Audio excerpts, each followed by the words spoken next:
शिव परमात्मा के लाडले मीठे बच्चों, लकी और लवली बच्चों,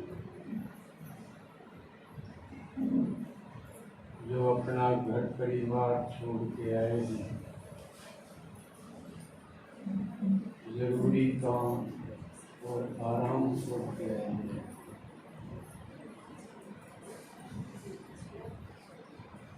इतनी भीषण गर्मी की परवाह न करके आए हैं, किराया लगा के आए हैं और कुछ लेने लग करके भी आए हैं।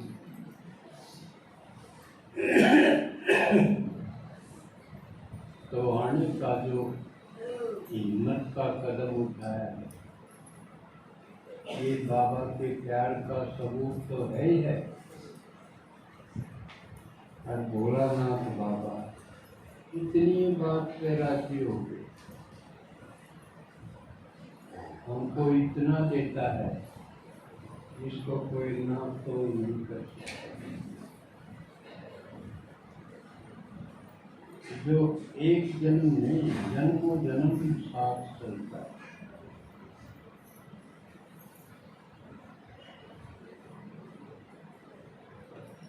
तो आज ये एक विशेष दिन, बाबा ने वैसे तो सब समझा दिया है कि सतयुग से त्रेता द्वापर गिरते गिरते कलयुग के अंत में, संगम युग के भी अंत में, जो संगम युग पर भगवान के बन गई, वो तो वाह वाह में गिनी लगी। और अब जो नहीं बने या बनकर भी ढीले रहेगी,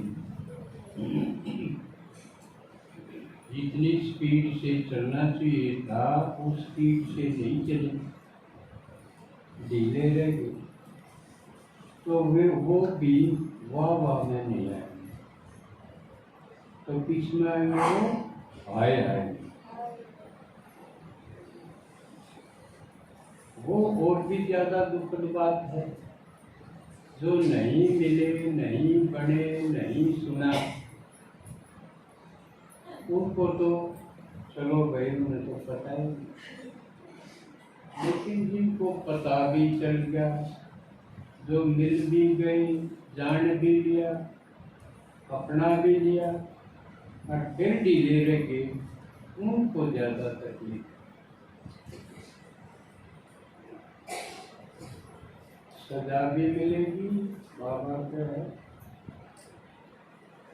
और उनको प्राप्ति भी ना के बराबर थोड़ी है। और बाबा ने बताया आत्माएं तो गिरते गिरते गिरी जाती हैं, ये प्रकृति भी बिगड़ जाती है, बिगड़ते बिगड़ते प्रकृति भी बिगड़ जाती है। प्रकृति माने क्या? प्रकृति माने जिनसे ये सारी बनी हुई है, धरती यानी पृथ्वी भी, हवा भी, पानी, ये तत्व जिनको तत्व भी बोलते हैं, भूत भी बोलते हैं इनको, पंच महाभूत और पांचों तत्व ये भी बोलते हैं, ये भी बिगड़ जाते हैं।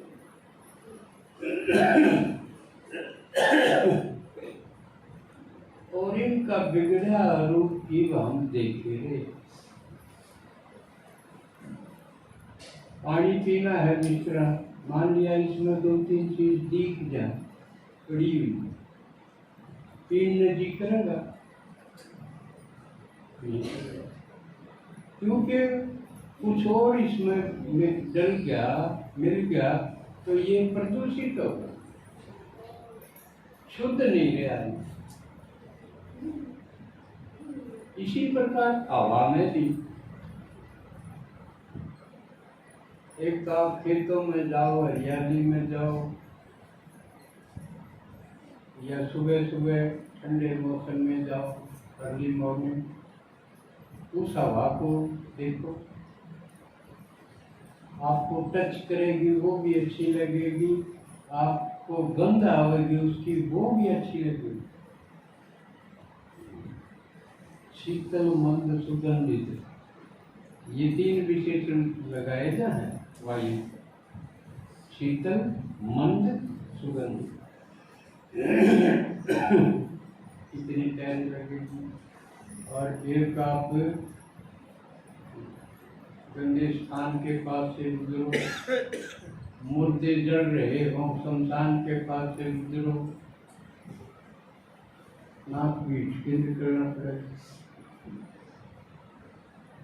नाक बीच के जल्दी जल्दी टपना पड़ेगा, क्योंकि वो पसंद नहीं, क्योंकि वो हवा प्रदूषित है।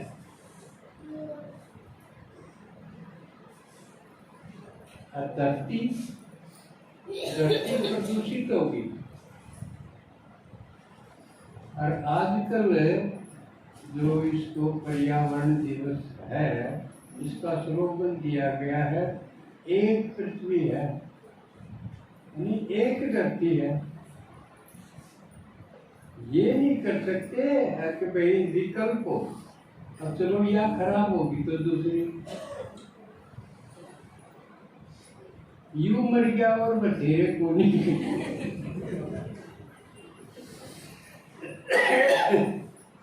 क्योंकि धरती एक है।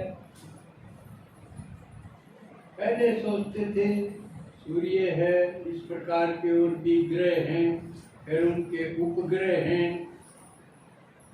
जैसे सूर्य से धरती बन गई टूट के, कई ऐसा मानते हैं, सूर्य घूमते घूमते उसमें से टूट के एक पृथ्वी बन गई, और धीरे धीरे वो ठंडी होगी, सूर्य तो ठंडा होया।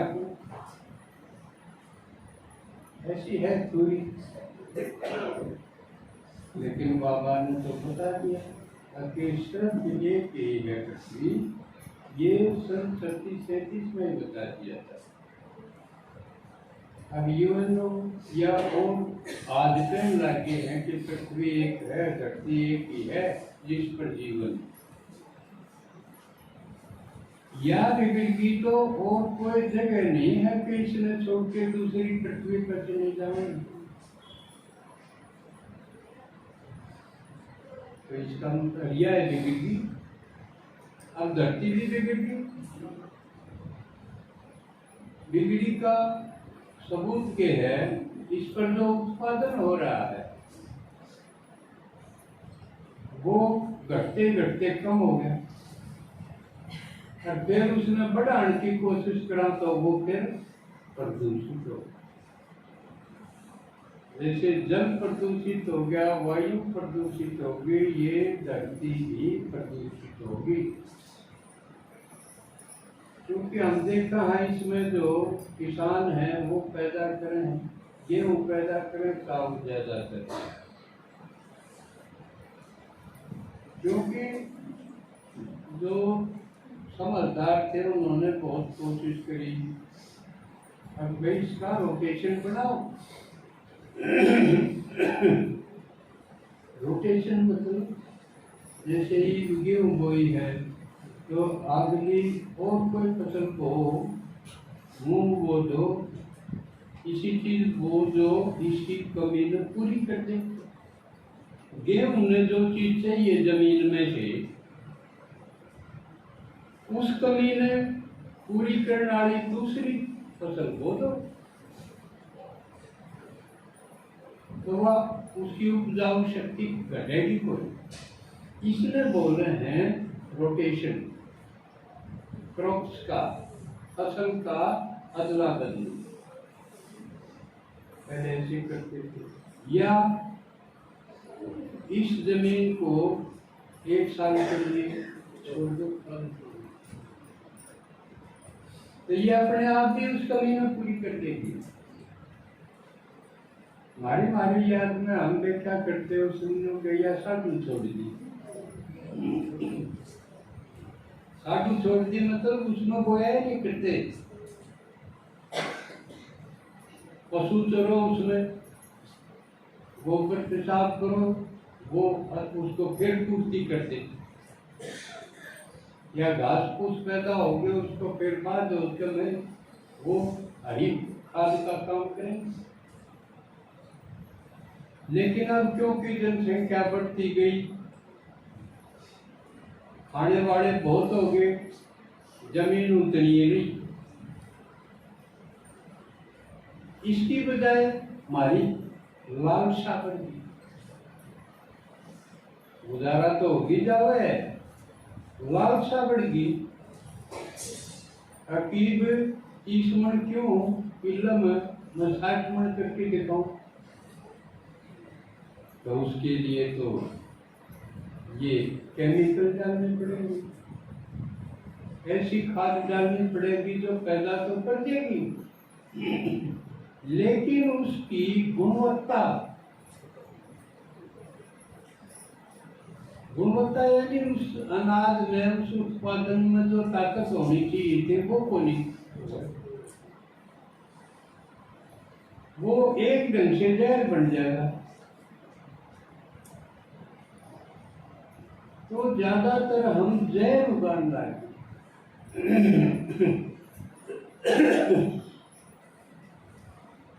और जहर खाएंगे कौन? अपने घर के, अपने घर का नाम जहर खिलाना है। एक होड़ में अब कितने होंगे, कितने के होंगे, आले सूखे गिरा हो सूखड़ भी नहीं दे, और वो कितने होंगे, इतने के होंगे। तो ये भी बीमारी का एक प्रमुख कारण हो गया। असल में तो पर्यावरण का प्रदूषण यानी मिट्टी, हवा, पानी, इन सब का जो प्रदूषण है, क्योंकि शरीर भी इनमें से बना हुआ है और शरीर इनमें की रोज मांग करे। देखो, इन्हीं तत्वों का शरीर बना हुआ है, इन्हीं की रोज मांग करे। और ये अगर प्रदूषित जहरीले जाओगे शरीर में, तो शरीर का क्या हाल होगा? शरीर प्रदूषित हो जाएगा। प्रदूषित शरीर माने बीमार शरीर। तो ज्यादा कारण ये भी है, यानी भोजन भी।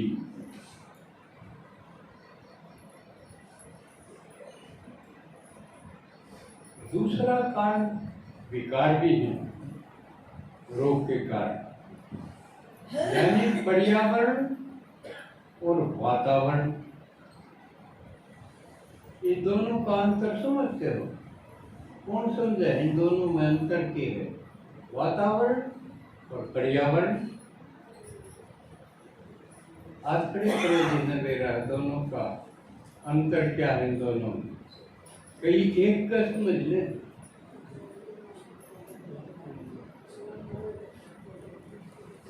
उनकी देख किसने कया लिखाया, मैंने कोई दोस्त की जीत खड़ी हो गई, कया खड़े हैं। वातावरण और पर्यावरण। पर्यावरण तो यो है जो प्रकृति का प्रदूषण, प्रकृति का नाम पर्यावरण। वातावरण है विकारों का, बातचीत का, व्यवहार का, उसका नाम वातावरण।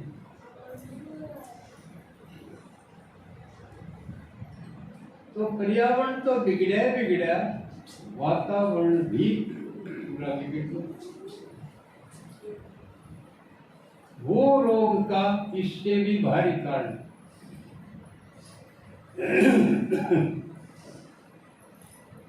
और उसमें भी क्रोध वो में ज्यादा प्रमुख माने।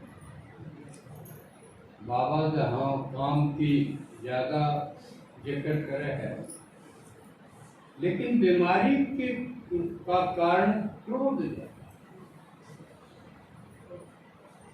अगर इस पर कंट्रोल हो जा, हम शांत हो जाओ, तो आधी बीमारी खत्म। क्रोध का ही रूप है टेंशन, आवेश। कई बार हम भीतरे भीतर आवेशित हो जावा, उठन न हो रहा बोलन की हिम्मत कई जगह ना दियो, लेकिन भीतरे भीतर फूटन न हो जा। वो बड़ा खतरनाक है। और जगह भी जगह मिल जाएगी, फिर हम उठ पड़ेंगे, बीमार हो जाएंगे। क्रोध भयंकर अग्नि, ऐसी अग्नि है। बुद्ध ने तो ये कहा है कि क्रोध किसी चीज है, कोई जलता हुआ कोयला हाथ में लेके और किसी पर फेंकने की कोशिश कर। जलता हुआ कोयला लाल हो रहा हो कोयला और हाथ में पकड़ के किसी के ऊपर मारने की कोशिश कर। आग में चला देना लगेगा, हाथ का क्या होगा? हाथों जड़े लेगा भगवान से पहले। इसलिए क्रोध करनिया बीमार होगा ही होगा। या अगर कोई बीमार रहे, उसका कारण मोटा सा ये है कि इस जड़ है भीतरे में, इसलिए बीमार। दवाई भी को नहीं असर करे कि दवाई करी नौकन गई ठंडी जगह रख दो, फ्रिज में रख दो ये दवाई में कि मिले कूल प्लेस, उस पर लिखा भी हुआ कहीं ताकि इसको ठंडी जगह रखो। लेकिन जिसने दोगे वो तो ठंडा कोई उसने फ्रिज बनाओ जगह कर होगा। तो डॉक्टर भी बेचारे क्या करें, आज ये कहते हैं दवाई ने ठंडी रखियो, न्यू तो कहीं क्यों करें, मरीज ने ठंडा करियो देने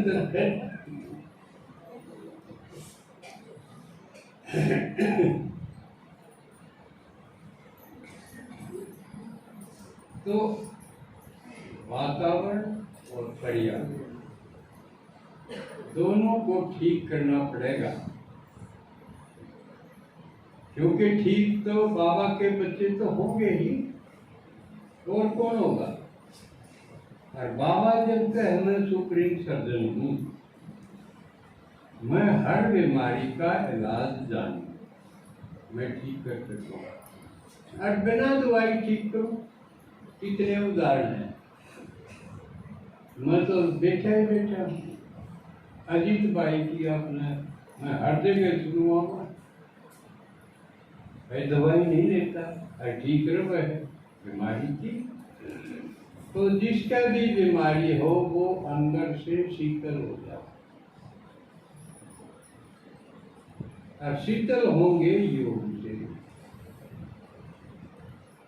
इसलिए जो शीतल नहीं हो रहा वो योगी नहीं है। ज्ञानी होना तो आसान है, ज्ञान तो रट ले, पढ़ ले, सुन ले, बार बार सुन ले, कोटा चढ़ जाएगा। वो जब 3 इडियट एक पिक्चर आई थी ना, उसमें एक रट्टू भी है, अरे हीरो है वो समझदार और रट्टा है। तो रट्टू की हालत दिखाइए है, उसने प्रस्ताव लिखा था रट लिया कि मैं, और उसमें बोला कि उसने मतलब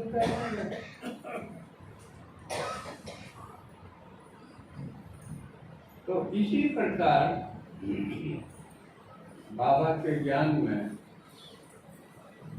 ज्ञानी तो हो जाओ, हालांकि ज्ञानी भी कम हुए हैं।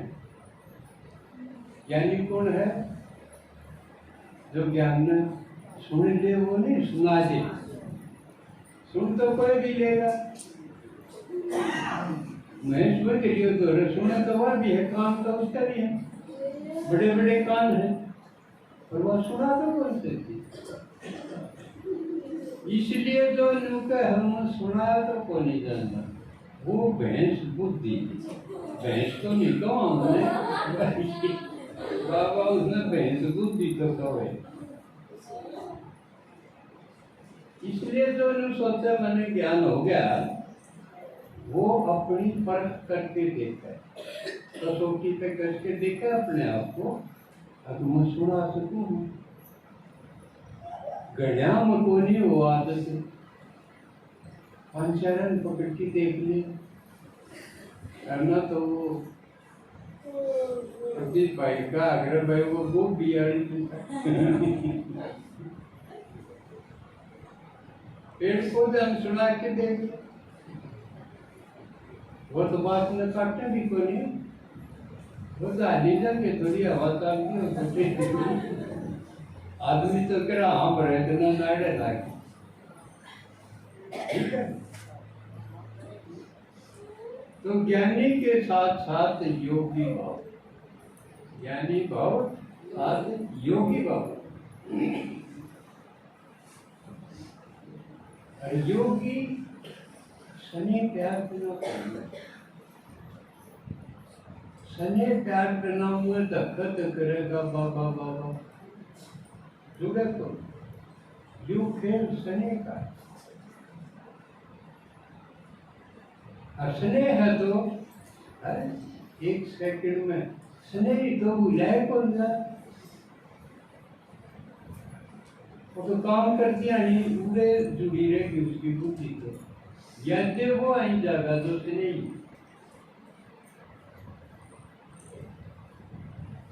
और जितना तो स्नेह है वो ज्ञान का आधार मिलने के बाद ज्यादा और क्लियर हो जाएगी उसकी बुद्धि, और वो योगी। और जो योगी बन जाएगा वो अंदर से सरल होता है, शांत भी होता जाएगा, सरल भी होता जाएगा अंदर से। और बाहर से एकदम सिंपल होना चाहिए, सिंपल हो। सिंपल का मतलब उसमें घनी चीजें जरूरत होनी, दिखावा करने की जरूरत होनी ना, पैरण में संगरण में, और ना और कि मैं अपनी चीज बढ़िया दिखान खाते। नहीं तो हम बर्तन तो पहले दिखावा ज्यादा अभी देख, और अपने तो पूरे तीन दिखाने की रिवाज होती नहीं, आजकल तो घटी है। हाँ इसको घटी अच्छी बात है। तो योगी होना माने सिंपल होना, सुखी होना, आनंदित होना। उसको जरूरत को नहीं बढ़ दे उसके खातिर लामा उसकी बढ़ाई करे, चाहे कोई मुझे जंगली को उसकी आदत है, जंगली कहो उसे अच्छा कहो ठीक है, बुरा कहो आयुर्वेद पढ़ना छूट गया, समझे। हर चीज में फायदा है। मान जी हमारे नजदीक आड़े हम नब्बे सराउंड लाइक हैं तो उसका फायदा हम नहीं होगा, कौन तक कांडा छूट जाए, क्यों बतलावाएंगे हम, ये जरूरत है कांडा छूट जाए, नजरा कोड में कितना टाइम खराब करना आ जाए, ये फायदा है, जबरदस्त फायदा। इसलिए ज्ञान में एक घटते, एक माता आवे, एक भाई आवे, बाकी आप 5-7 जितने हैं वो उससे विरोधी होते है ना, इसका फायदा उसको। गुलाब का फूल होगा उसके कट्टे गणे होंगे आसपास जो करते, नहीं तो गुलाब तो किसार काटे उसके तोड़े पीछे, तो उसमें फायदा ये होगा कि नष्टो मुआ होने में बड़ा फायदा होगा।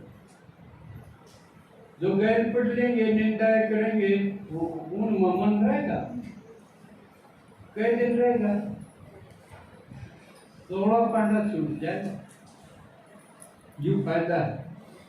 और बाबा कवड़े चावे यू है आगे और संग तोड़े एक मुद संग जोड़े। बाबा को सुनता है इस मामला में, उसमें दूसरा कौन छुआ हो। बस पूरी तरह मेरे हो जाओ, यूं नहीं कि यू भी है यू भी है यू भी। माम एकम, बस मन मेरे एक लय किए बन जाओ। और किसी का नहीं देखो क्यों कि मैंने लाशा हो यहाँ ना के देखा जाए। और भगवान ने कहा हमें एक लाख पूरा पढ़ने दो है फिर और किसी का नहीं के बात देखो वो आप पे रोंदा है लाग रहे पहले हम देख देखे जिसना हम सोचता कि यूं भी कदे काम आ जाए पहले उसका व्यवहार तो देख लो, उस पर कब्जी तो टूट गई वो फाड़ के तोड़ देगा। समझ में आ है हिम्मत से इतनी एक बल एक भरोसा, एक बल एक भरोसा होए योगी बने। बुद्धि और किस दौर जाएगी, जरूर उड़ जाएगी कि वास्तव उठाएगी। अब यू काम का हो भगवान जो कहे एक भी काम का नारा वजूद तो माया तो योगी बनना माने मामेकम एक बल एक बल। उससे आप अंदर से भरपूरता महसूस करोगे, शीतलता महसूस करोगे, तो समझो आप योगी हो। सारी शक्तियां आ जाएंगी आप शांत होंगे। और शांत अवस्था में शरीर अगर छूटेगा उसका जबरदस्त फायदा।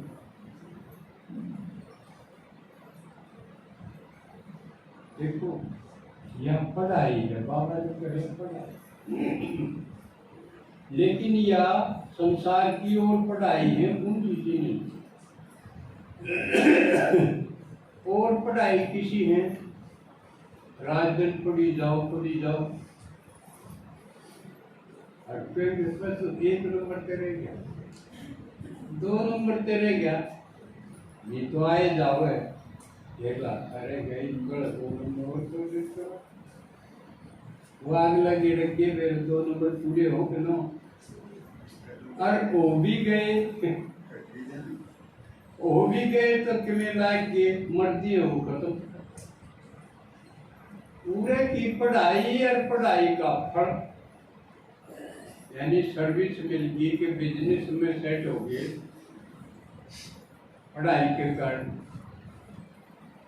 तो पढ़ाई और उसका फल दोनों ही निष्फल मर्दी आगे जन्म में कमाओगे। और भगवान की यह पढ़ाई जिसने थोड़ी सी भी पढ़ ली ना वह भी अड़ा को नहीं जावे। तो कौन सी बढ़िया और कितनी बार पढ़नी है, एक हफ्ते में एक दिन आड़ा आ जा बेरा पड़ जा, कई नई बातें का बेरा पड़ जा, थोड़ी लगन लग जाएगी पढ़ाई में चाहो हो जाएगा, नहीं तो नहीं आओगे वो ढीले हो जाए। जो नहीं आओगे वो ढीले हो जाए। इसलिए उन्हें इसे भी है जो आए चले आओ और सबसे पहले आओ और आपकी सेवा में जुटे। 10-12 तो इसी आदमी उन्हें रोको जो बिना रुके। अड़कैया न आया करो, आओ आओ करना पड़ेगा। एक बिना करके तो दोनों का बरकत में फायदा होगा कि अकेक्षी होगी। तो जो निरंतर आने वाले हैं, सेवा में शामिल होने वाले हैं, वो समीप हो, समान भी होंगे आओगे और समीप भी होंगे आओगे। अगले जन्म वो क्यों नहीं परिवार में राजा ही ना हो, जो एक बार दूर दूर है वो क्या मांगेंगे। वो भी जब पढ़ाई वाले हैं उनकी परीक्षा नजदीक आ जा, जो जो दिन नजदीक आओगे उनकी लगन घटेगी बढ़ेगी बढ़ेगी। तो एक तो संगम युग भी जानना हो रहा है, लेकिन भैया की लगन बढ़ी है पूरी। लगन की बढ़न की पहचान है वो संडे नहीं चूकेंगे। असल में वीरवार लोग भी पहुंचे जो करूड़ा आड़े आड़े भी आते हैं, उड़े भी जो महावीर भाई की देखो लगन का सबूत है। वो तो समझ में हो रहा है लेकिन भी चर्चा लगन ही चीज है। गाढ़ा भी फायदा जुड़े थे, उड़े भी राढ़ा भी, तो ये लगन के सबूत। तो पढ़ाई लगभग पूरी होने को है, अब तो परीक्षा का टाइम है। और हर एक परीक्षा में चल भी रहा है। किसी से बात करो 2 मिनट के बाद देखो इसकी सुई की तोड़ दूंगी, मेरा फलाना मेरा फलानी मेरा, जब उड़े सुई लगेगी तो इसका मतलब इतना कुछ नहीं पड़ेगा। अगर सुई बाबा की तरफ बढ़ गई, अपनी सत्युग की स्थिति पोजीशन की तरफ बढ़ गई, उसका वर्णन हुआ है, तो इसका मतलब इसका चिंतन मनन भी उड़े हुआ है। ईसा मसीह का एक वचन है,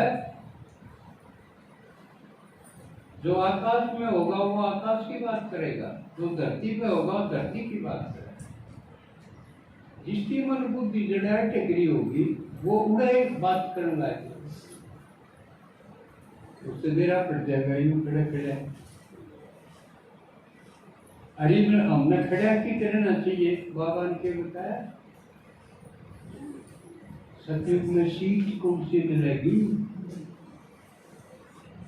उस पर नजर होनी चाहिए। सतयुग तो आवेगा, कलयुग जाने वाला है, सतयुग आने वाला है, लेकिन मेरी सीट कौन सी हो उस पर नजर होनी चाहिए।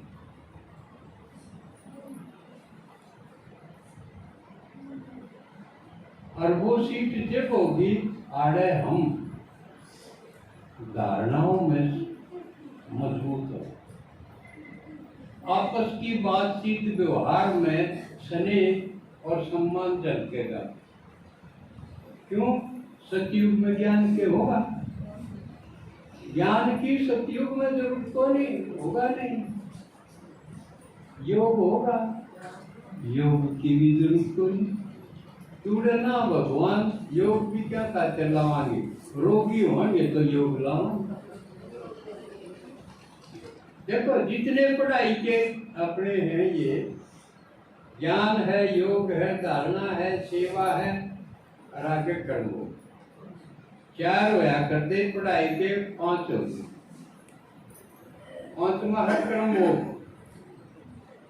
बीमारी शुमारी अगर जो योग से नहीं खत्म कर सके अपने उसने विकर्मा ने, तो वो 5वें पेपर में देखेंगे समस्याओं के रूप में, बीमारी के रूप में, और घरेलू हरिया और समस्या मुकदमा फलाना दिख रहा।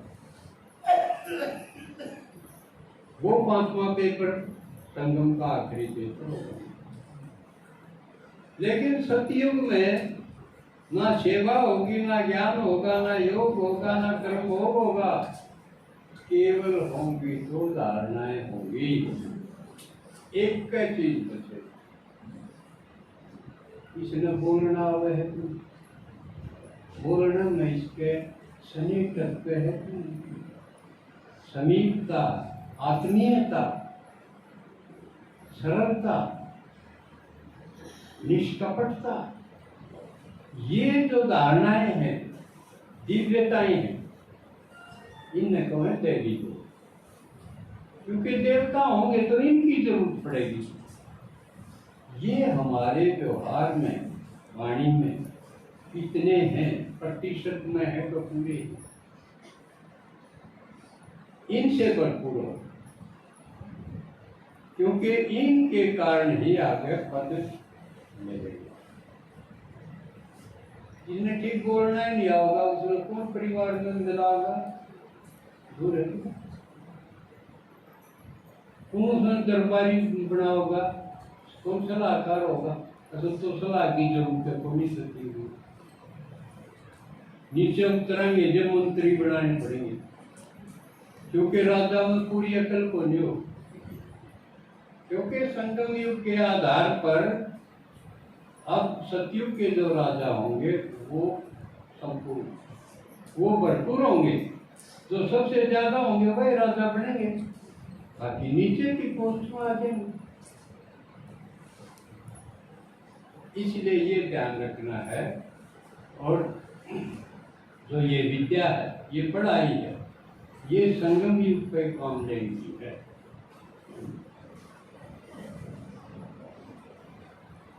विद्या मित्रम प्रवासेषु। आज जो युग ब्रह्मा कुमारी का ज्ञान 140-50 देशों में गया है, पूरे के सारे रिश्तेदार थे, केवल उस विद्या के कारण वो अपने बन गए। इसलिए ये सही कहा, विद्या मित्रम प्रवासेषु। प्रवास में भी, दूसरे देश में भी विद्या भी अपना बनाती है ऐसी। लेकिन ये विद्या है वो जो काम की। आप समझो, पढ़ाई से नौकरी मिला है, एक नौकरी सी होगी प्राइवेट कंपनी, अरीब से वो सरकारी से फालतू पीछे भी दे दे, पैकेज बोले है ना, प्राइवेट कंपनी जो कहते हैं 10 लाख का पैकेज पर नौकरी मिली, इसका मतलब साल भर के उसके 10 लाख। और मान लिया सरकारी में 50-60 हजार मिलते, उन तो उसके पीछे गढ़े होगी, लेकिन सरकारी में पेंशन भी हो और उसमें नहीं हो, कौन सी बढ़िया होगी पेंशन? क्योंकि बिना काम करे भी मरे इतने पीछे मिलेगा, तो जीन जीन का जाब्ता करना है, पेंशन तो आपका में लगी, जीन में सावधानी रखोगे तो ना मरा। अरे पर्यावरण बिगड़ गया, इसमें सावधानी की रखनी है, वो भी समझ लो। हमारे सांस के ऊपर कंट्रोल हो, जब तक सांस में मंदा कर ले, जो करना बीजना पड़ा की देखी सांसा रोका। हाँ, और जरा बढ़िया उन्हें खींच के ले। तो यू सार भी बाबा जो करते हैं, सार भी विस्तार भी दोनों अपने कंट्रोल में आ जाए, ऐसे योगी बनना है। और सही योगी होगा तो सांस ऐसा हो जाएगा, तुम थम तो नहीं गया, इतनी साइलेंस में चला जाएगा योगी।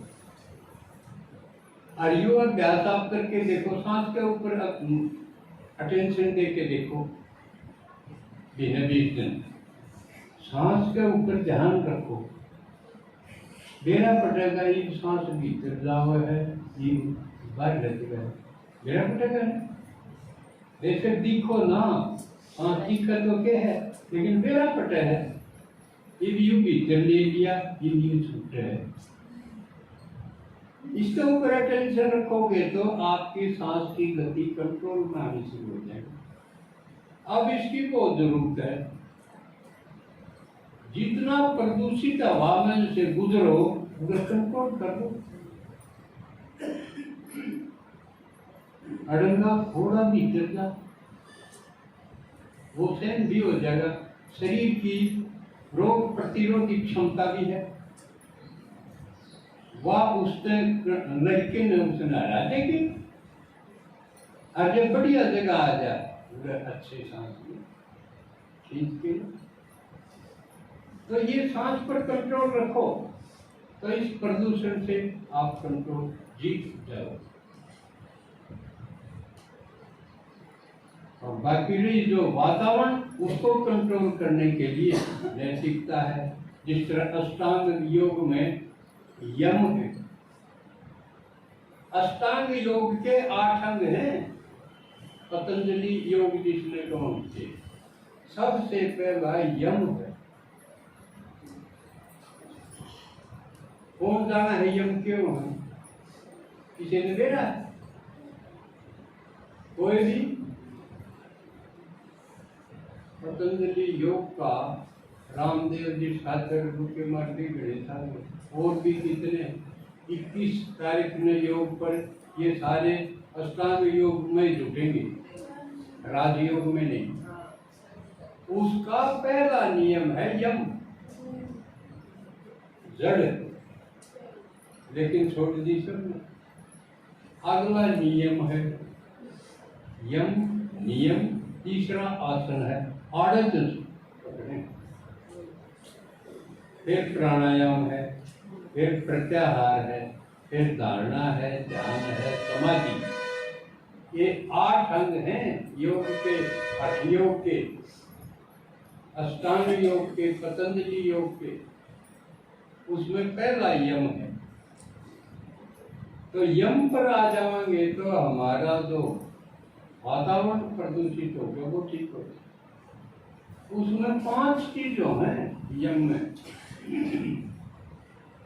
सत्य, अहिंसा, ब्रह्मचर्य, अस्तेय, अपरिग्रह।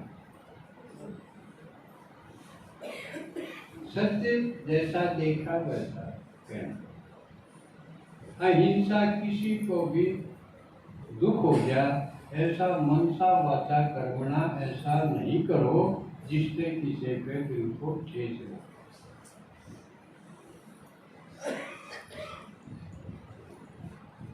और ब्रह्मचर्य बेरा है।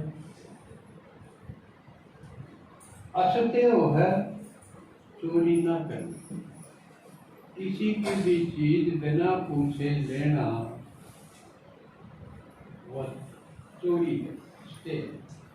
असत्य होना चाहिए, सधूल हो, सूक्ष्म हो।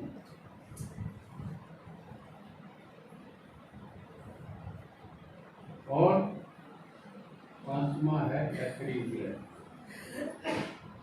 ये बहुत इंपॉर्टेंट चीज है। हम इस प्रदूषण को कम करने में इसमें योगदान दे सका। यम का युग अपरिग्रह। अपरिग्रह का मतलब है कि जितनी जरूरत है उतनी चीज रखो, फालतू रखो ही ना। आपको अगर 2 रूम सेट की जरूरत है घर में रहने खातिर, रोटी कपड़ा मकान की नीड्स है, ये आवश्यकताएं, तो घर आप 2 कमरे का बनाओ। उससे फालतू बनाओगे तो दिखावे खातिर बनाओगे और उससे अपरिग्रह खत्म हो जाएगा और आप वातावरण को प्रदूषित करोगे। 2 की बजाय 4 कमरे बनाओगे, 2-3 मंजिल बनाओगे तो सामान किते से तो लेना पड़ेगा। वो सारा सामान लेने में किते न किते गड़बड़ होगी। क्या तो पेड़ों की कटाई होगी, फिर खुदाई से निकाले जाएंगे लोहा वगैरह, कोयला वगैरह, क्या कितनी चीज, उससे सारा पर्यावरण जो है ना प्रदूषित हो जाए। किते न किते उसकी आंच आवेगी, किते लोहा पिघलाया जाएगा, किते तो कोयला खर्च होगा, उसमें गर्मी वातावरण फैलेगी। या जिस तरह ये हथियारों की होड़ है, रूस यूक्रेन में कितनी आग पाटे है, गर्मी इसने 122 साल का रिकॉर्ड किया।